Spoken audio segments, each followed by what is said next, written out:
Students, तो हम लोगों ने प्रॉफिट एंड लॉस का पार्ट 10 किया था। ठीक है, प्रॉफिट एंड लॉस तो हमारा रियल में देखा जाए तो वो ख़त्म हो चुका था, लेकिन अब हम लोग करेंगे डिस्काउंट। प्रॉफिट एंड लॉस में ही इसको हम ऐड करेंगे, डिस्काउंट को भी। डिस्काउंट का ज़्यादा क्लास नहीं होगा, 1 या 2 क्लास होगा डिस्काउंट का। उसके बाद हम लोग डिस्काउंट को ख़त्म करके फिर नए चैप्टर की तरफ बढ़ेंगे। उसमें हम लोग पढ़ेंगे सिंपल इंटरेस्ट, कंपाउंड इंटरेस्ट। उसके बाद फिर हम लोग आगे बढ़ेंगे। ठीक है, तो अभी 1 हफ्ते से लगभग क्लास नहीं जा रही थी हमारे चैनल पे, क्योंकि हमारा तबीयत थोड़ा ज़्यादा ही ख़राब हो गया था, इसलिए।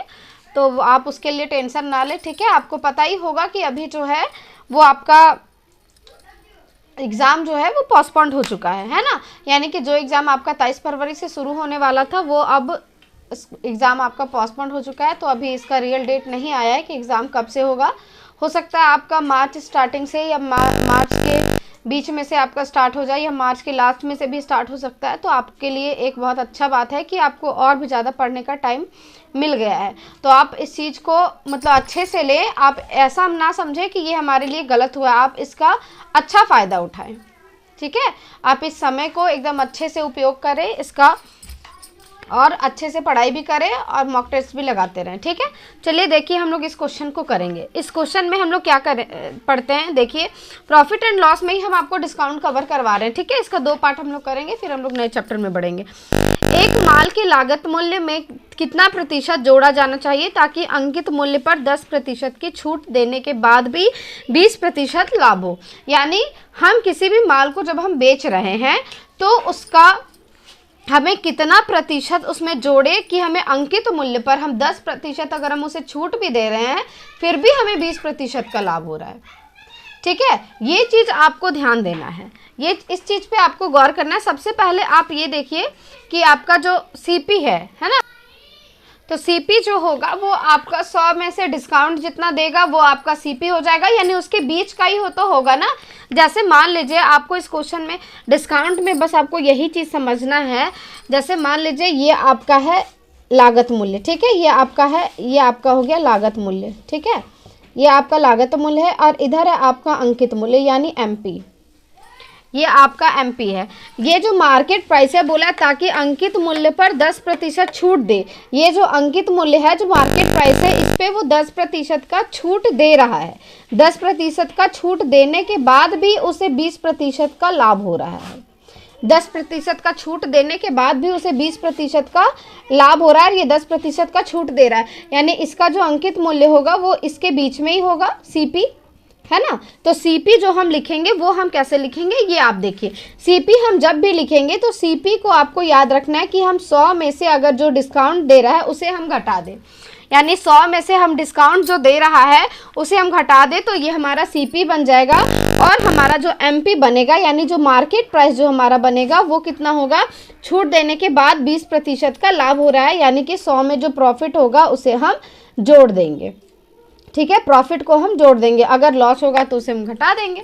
बस यही चीज़ आपको याद रखना है कि हम सीपी कहाँ से निकालेंगे, तो 100 में डिस्काउंट को हम माइनस कर देंगे तो ये सीपी आ जाएगा, और 100 में हम प्रॉफिट को जोड़ देंगे तो ये हमारा एमपी आ जाएगा, मार्केट प्राइस। उसके बाद हम क्वेश्चन को सॉल्व करेंगे कि हमें उसमें कितना जोड़ना चाहिए या कितना घटाना, कितना जोड़ा जाना चाहिए, तब जाके वो हमारा इतना बनेगा। ठीक है, देखिए सबसे पहले क्वेश्चन बनाना, सॉल्व करना बहुत आसान है, बस आपको ये चीज़ समझ में आना चाहिए। जैसे मान लीजिए ये आपका हो गया सीपी, ये आपका हो गया एमपी। ठीक है, मान लीजिए सीपी क्या बोला है, अंकित मूल्य पर 10% की छूट दे रहा है, यानी सीपी हमने 100 माना है और 100 में से वो 10% का छूट दे रहा है, यानी सीपी की जो वैल्यू है वो कितना हो गई 90।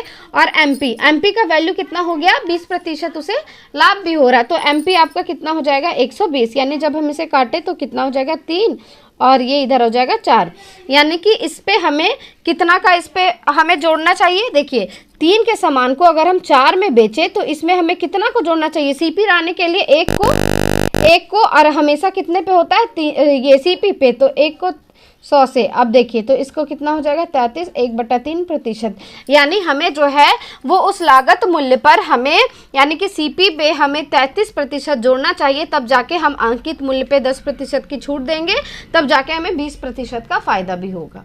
अंकित मूल्य पर हम 10% का छूट भी देंगे। जैसे कि मान लीजिए अगर आपका 100 का कोई चीज़ है तो उसे हम अगर 33% 1/3% जोड़ दें तो हम उसे अंकित मूल्य पर 10% की छूट देंगे, तब भी जाके हमें 20% का लाभ होगा। बस यही चीज़ आपको निकालना है, तो इसमें ज़्यादा समझने की जरूरत नहीं है, बस आपको सीपी मान लेना। जितना अंकित मूल्य पे छूट देगा उससे हम सीपी निकालेंगे और जितना लाभ या हानि होगा उससे हम एमपी निकालेंगे, फिर दोनों का डिफरेंस का हम लोग प्रतिशत निकाल देंगे, तो ये जाके हमारा हो जाएगा। ठीक है, देखिए अब हम लोग पढ़ते हैं नेक्स्ट क्वेश्चन। नेक्स्ट क्वेश्चन क्या है वो देखिए, बहुत आसानी से ही आपको डिस्काउंट चैप्टर समझ में आ जाएगा। इसको हम लोग 2 दिन में ख़त्म करेंगे।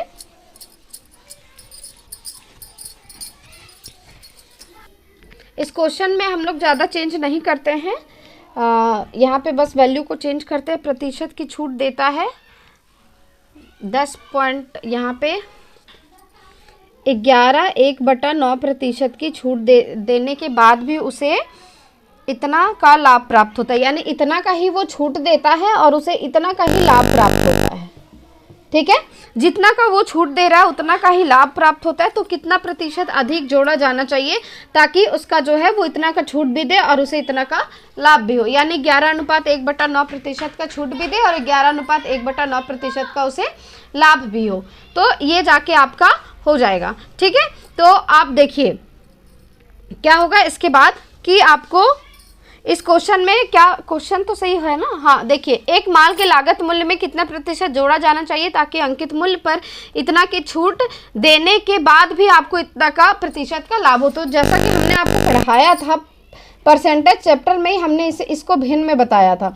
11:1/9 को हम लोग कितना भिन्न में लिखते हैं, यानी इसका भिन्न होता है 1/9, तो हम लोग भिन्न से ही चलेंगे। ठीक है, सीपी और एमपी 1/9 है, तो आपको पता है कि नीचे की जो वैल्यू होती है वो हमारा टोटल होता है ना, कुल ये हमारा होता है। यानी सीपी पे अगर हम डिस्काउंट माने तो कितना का छूट दे रहा है, यानी 9 पे वो 1 का छूट दे रहा है।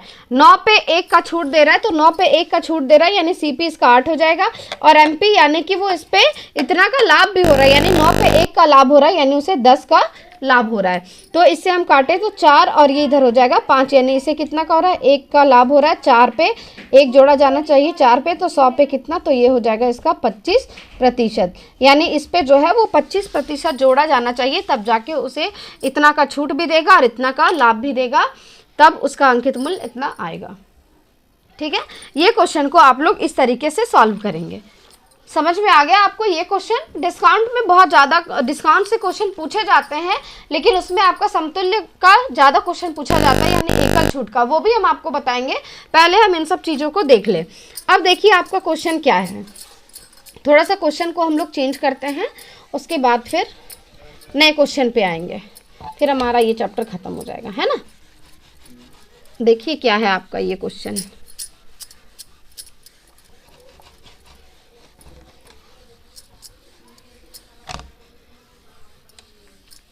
देखिए आपका क्वेश्चन क्या है, एक दुकानदार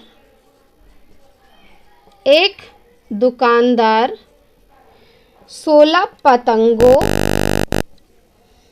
की बिक्री